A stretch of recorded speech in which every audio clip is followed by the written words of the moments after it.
오늘 우리가 함께 묵상할 하나님의 말씀은 역대하 34장 말씀입니다. 말씀 봉독은 14절에서 18절까지 하겠습니다.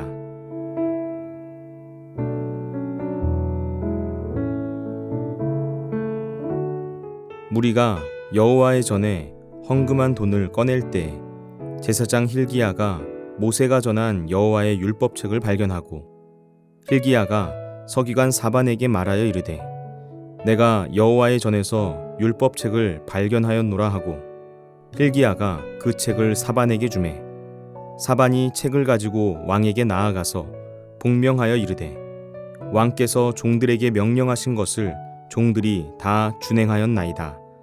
또 여호와의 전에서 발견한 돈을 쏟아서 감독자들과 일꾼들에게 주었나이다 하고 서기관 사반이 또 왕에게 아뢰어 이르되 제사장 hil기야가 내게 책을 주더이다 하고 사반이 왕 앞에서 그것을 읽으매.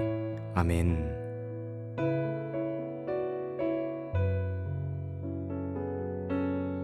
역대하 34장 말씀은 남유다의 16번째 왕인 요시야에 대하여 말해줍니다.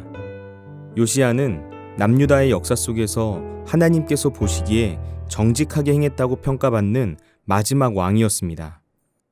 역대하 34장 1절 말씀을 보시면 요시야가 남유다의 왕위에 오른 나이가 8살이라는 아주 어린 나이였고 31년 동안 나라를 다스렸다는 걸 알 수 있습니다. 그리고 이어지는 3절 말씀을 보면 요시야가 왕위에 있은 지 8년, 그러니까 그의 나이 16세 때 그가 그의 조상 다윗의 하나님을 비로소 찾았다라는 것을 알 수가 있습니다. 왕위에 처음 오른 게 8살이니까 왕이 된 다음 처음 8년 동안은 그냥 평범한 왕으로 살았던 것입니다. 그런데 왕위에 오른 지 8년이 지나서 16세가 되었을 때 놀라운 변화가 일어났습니다. 바로 인격적으로 하나님을 만나게 된 것이죠. 이전에는 하나님을 머리로만 알았는데 이때 가슴으로 하나님을 알게 된 것입니다. 그러자 변화가 시작됩니다. 인생이 바뀝니다. 세계관이 달라지고 꿈이 생기고 목표가 분명해졌습니다. 왕이 되어서 이전에는 생각하지 못했던 것들을 생각하기 시작합니다. 하나님께서 기뻐하신 나라는 무엇일까? 어떻게 해야 그런 나라를 세워갈 수 있을까? 요시야가 이런 생각을 하기 시작한 것입니다. 그러자 어떤 결과가 나타납니까? 요시야의 종교개혁이 시작됩니다. 하나님의 말씀에 입각해서 나라를 본격적으로 개혁하기 시작합니다. 하나님을 만나니까 더 이상 가만히 있을 수가 없는 것입니다. 이 나라가 하나님의 말씀과 상관없는 길로 나가는 모습을 더 이상 참을 수 없는 것이죠. 그래서 하나님의 말씀을 기준으로 방향을 설정하고 그 방향대로 나라가 새롭게 세워지도록 했던 것입니다. 선한 왕으로 평가를 받은 요시야가 태어나면서부터 하나님의 도구로 쓰임을 받았던 것이 아닙니다. 왕이 되었다고 해서 저절로 쓰임을 받게 된 것도 아닙니다. 그는 언제부터 하나님께 쓰임을 받았는가? 하나님을 만나고 나서부터입니다. 여러분, 하나님을 만나는 것이 중요합니다. 하나님을 만나면 인생의 방향이 바뀌기 때문입니다.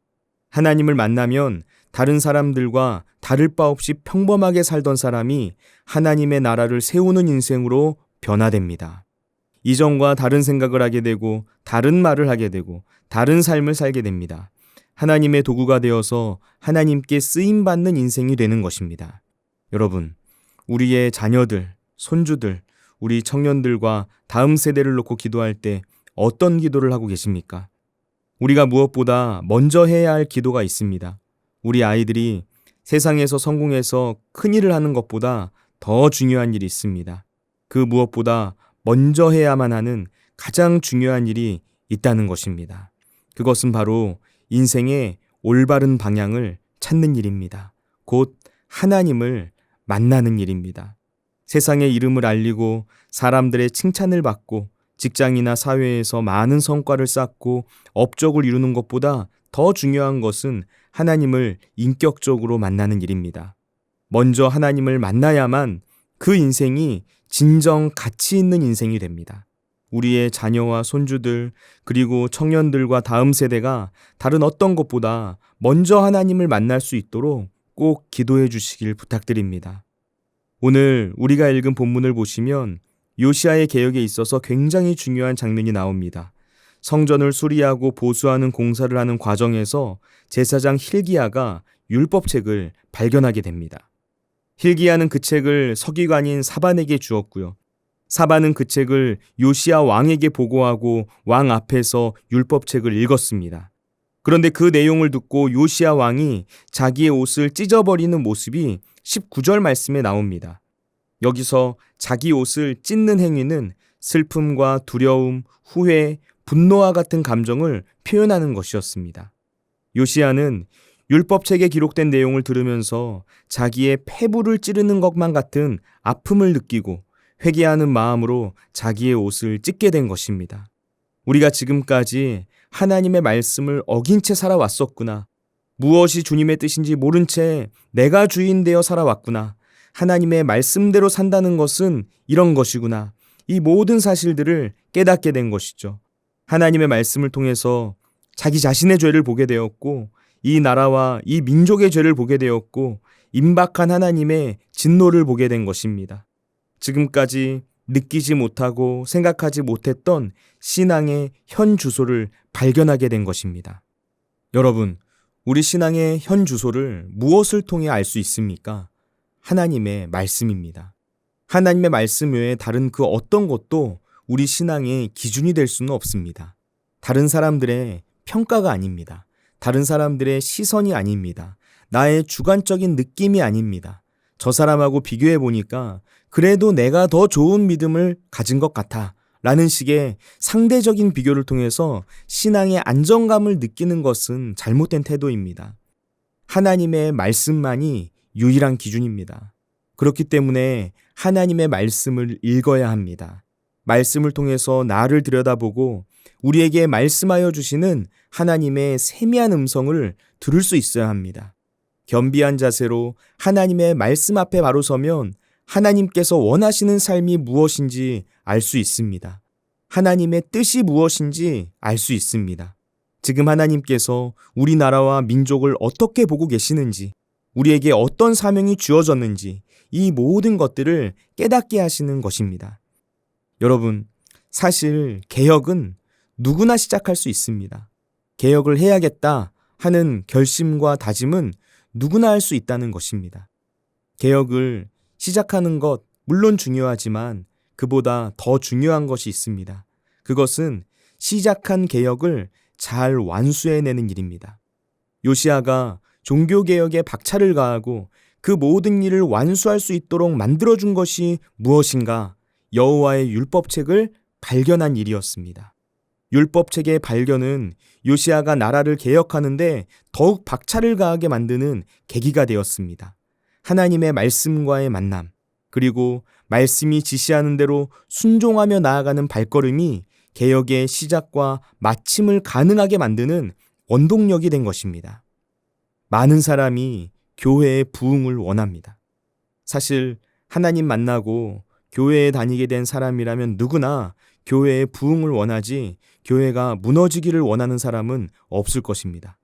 그래서 많은 사람이 교회를 변화시켜 보려고 애를 씁니다. 그런 마음과 노력 너무나도 귀하고 소중한 것입니다. 그런데 이때 우리가 조심해야 할 것이 하나 있습니다. 교회를 갱신시키고 개혁해 나가는 방향성이 철저하게 하나님의 말씀을 근거로 해야 한다는 것입니다. 우리 안에 계시는 성령님께서 하나님의 말씀을 통하여 알려주시는 대로 하나하나 조심스럽게 순종하며 나아가는 것이 중요합니다. 우리 안에 있는 조급함이나 두려움이 교회를 움직이는 원동력이 되게 해서는 안 됩니다. 인간적인 생각이나 세상적인 방법론으로 교회를 세워가려고 해서는 안 됩니다. 하나님의 말씀이 아닌 다른 무언가로부터 시작되고 진행되는 일들은 처음에는 반짝 뭔가 되는 것처럼 보일 수 있지만 조금만 시간이 지나면 그 정체가 드러납니다. 금방 허물어지고 맙니다. 하나님이 하신 일이 아니구나. 사람이 한 일이었구나. 인간적인 불순물이 섞였구나. 이것을 깨닫게 되는 것입니다. 개혁을 시작할 수는 있겠지만 완성시키지는 못하는 것이죠. 그러나 철저하게 하나님의 말씀이 중심이 된 개혁은 다릅니다. 하나님의 말씀으로 시작되었고 하나님의 말씀대로 진행되었고 하나님의 말씀을 목표 삼아 차분히 나아간 일은 다르다는 거예요. 여러 어려움이 있고 힘든 순간들이 있고 뭔가 더디고 느리게 이루어지는 것처럼 보여도 나중에 시간이 지나면 이건 내가 한 것이 아니구나, 하나님께서 하신 일이구나 하는 고백을 저절로 하게 됩니다. 그만큼 단단하고 건강한 공동체가 세워지는 모습을 보게 되는 것입니다. 개혁을 시작하는 것에서 그치는 게 아니라, 개혁을 진행하는 것에서 그치는 게 아니라 개혁이 완성될 수 있도록 만들어준다는 것이죠. 여러분, 꼭 기억하시기 바랍니다. 좋은 의도를 가지고 있다고 해서 그것이 반드시 좋은 결과를 가져오는 것은 아닙니다. 교회의 부흥을 바라는 좋은 마음이 반드시 좋은 결과를 가져오는 것은 아닐 수 있다는 것입니다. 우리 교회가 부흥되기를 원하고 이 시대의 한국교회가 바로 세워지기를 원한다면 무엇보다 오직 말씀이 우리에게 가르쳐 주시는 대로 행할 수 있어야 합니다. 말씀이 중심이 되게 해야 합니다. 하나님의 말씀에 담겨 있는 영적인 원리대로 하나님 나라의 방법으로 교회를 세워가야 합니다. 그러면 부흥은 반드시 이루어집니다. 기도하겠습니다. 우리를 사랑하시는 하나님 아버지, 하나님의 말씀이 중심이 되는 삶을 살아가길 원합니다. 우리의 마음과 삶을 붙잡아 주셔서 주님께서 기뻐하시는 인생을 살아갈 수 있도록 인도하여 주옵소서. 오직 하나님의 말씀만이 우리의 삶을 온전하게 변화시키고 하나님의 말씀만이 교회를 든든하게 세워가며 하나님의 말씀만이 이 시대와 민족 가운데 하나님의 나라가 임하게 하실 줄 믿습니다. 그 믿음으로 간절히 기도하오니 우리에게 말씀하여 주옵소서. 우리의 귀가 열려서 주님의 세미한 음성을 듣게 하여 주옵소서. 그리고 그 말씀에 온전히 순종하며 살아갈 수 있는 힘과 능력을 부어 주옵소서. 오늘도 우리와 함께 하시는 예수님의 이름으로 기도드립니다. 아멘. 하늘에 계신 우리 아버지, 아버지의 이름을 거룩하게 하시며 아버지의 나라가 오게 하시며 아버지의 뜻이 하늘에서와 같이 땅에서도 이루어지게 하소서.